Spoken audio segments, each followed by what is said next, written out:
Hello. Welcome back to my channel. This is Abby with Abby Reviews, and this is going to be my review and recap. I can't even talk. Let me try that one more time. My review and recap for Chasing Atlanta Season 5, Episode 8. I think we're on. I think it's called Red Flags. With that being said, red flags everywhere. Don't contact me again. Okay. I've been watching too many TikToks. Okay. So we're going to jump into where we left. I'm assuming where we left off when Drew and Rico Castan was screaming at each other from across the street, and people was calling each other bad, crooked body built bitches and all that good stuff. If you hear any chewing noises while I'm reviewing, I'm eating breakfast, so live with it, deal with it. I love y'all. Let's jump into the foolishness, shall we? Okay, so we start with Aaron Thomas. He's doing the Aaron Thomas Experience, which is just a listening party for his new project that's coming out. The songs sound pretty good, and he actually, to host his event, he actually has the first queer representative for Georgia. Her name is Park Cannon. I want to say that's what baby's name is. I don't want to get it wrong. I think her name is Park Cannon, to host the show, and it goes off without a hitch. Rico with a K, and Rico Cassadine are both at the event, as well as Dominique and his boyfriend, fiance, whatever. There's no situation that happens because they can act like adults when need to. They can act like adults when need to. Both Ricos go outside to have a conversation because Rico with the K heard about, the supposed him hitting him and blah, blah, blah.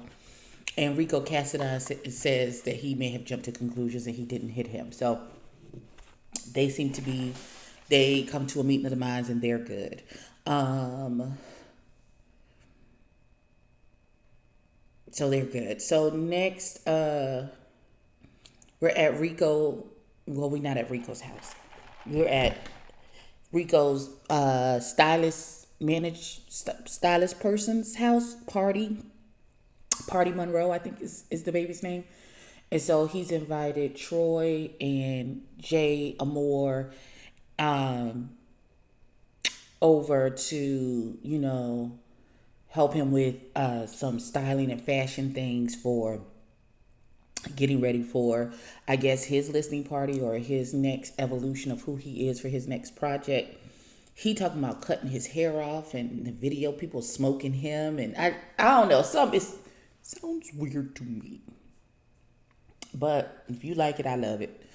Troy is doing the absolute most as usual. How you come into a stranger's house, it's not even your house, and you showing your ass as soon as you walk in the door. If it was me, you would have got put right back out the door. But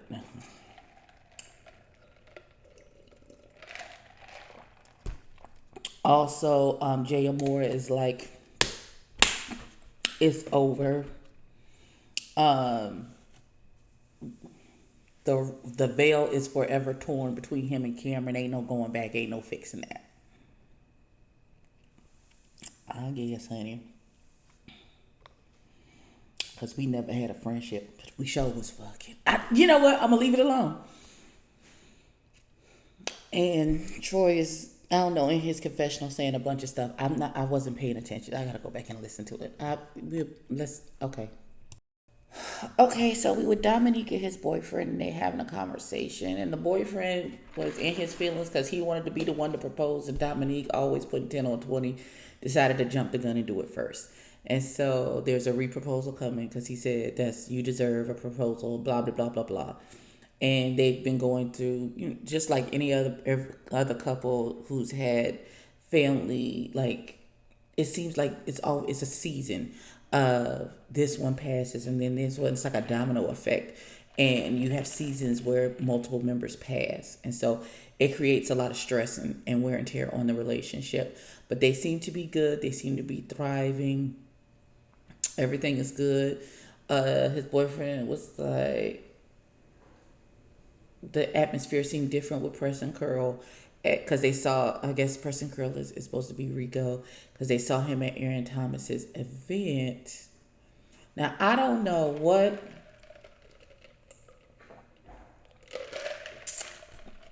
or how Dominique framed what happened at the HIV event for his boyfriend, because I'm sure he put 10 on 20 because that's what he does.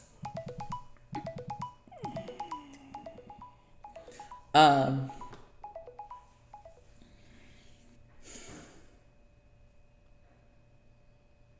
yeah. And so I guess the boyfriend was like, I guess he expected it to be fireworks, but Dominique is the one who said it was on site. So if Dominique ain't doing shit, so I don't understand what you expected to happen. But it's whatever at this point, I guess. But yeah, they still in love and all that good shit. And Dominique is dropping products. I guess a fragrance for it. The dogs that he groomed, just pet friendly. And I guess he's gonna do like a testing with Drew and all the people who have dogs. So we're gonna see how that goes. Yeah, that's where we're at with that. Okay, so we are at Dominique's testing thing.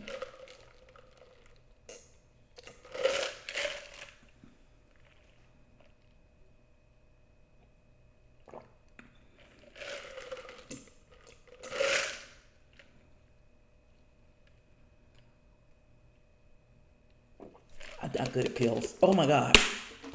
Oh my god. So I'm gonna call it his soft launch for his dog fragrance, fruity something. I can't remember the name of it. So everybody, see Troy, Willa, Drew, Jay Amore, Troy, Dominique, and Oliver are there, and they just how's everybody? They're just catching up. How's everybody doing? Blah blah bloom, blue blue blue, and Oliver tells him that he and his boyfriend have broken up finally. Thank God, because that was a lot.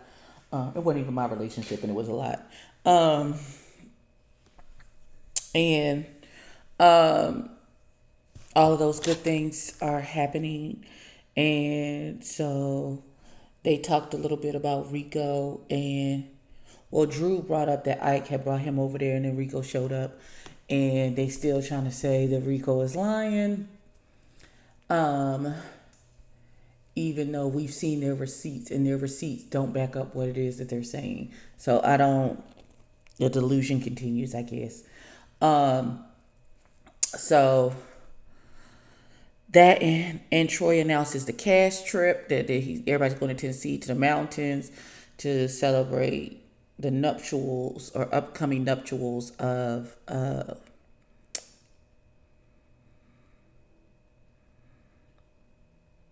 Dominique.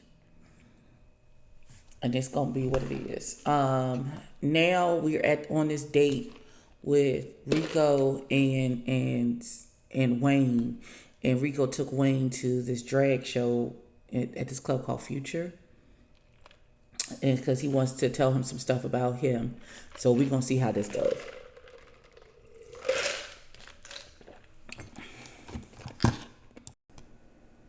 Okay, so this is a real cute date, and Wayne seemed real accepting and okay with the fact that Rico used to do drag. He's still listening to. He's sharing some of his. Wayne is sharing some of his music with Rico, and so it seems to be a real cute date and all. You know, I'm down with it. I know the baby's actually in a situation, but we're gonna see what happens.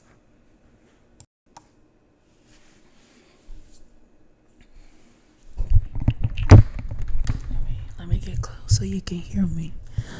So Troy, you're upset because your friend got his ass whooped and maced, and you mad at the mace for being there? How many people have mace on their key rings? Bear mace, bear pepper spray, anything, as self-defense for if they're out alone at night. Rico having Mace shouldn't have been an issue. It's not like he brought the Mace there for Dominique. He didn't know Dominique was going to do the stupid shit that he did. You told your little Muppet friend that it was okay for him to confront that boy at your event because y'all thought y'all was Billy Badass. But when he made y'all eat that shit and your friend got his ass bopped up and then maced on top of it, now it's an issue.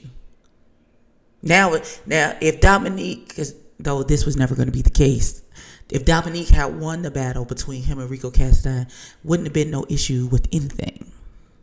Wouldn't have been no making somebody take responsibility for woo and all. It's everybody else's fault.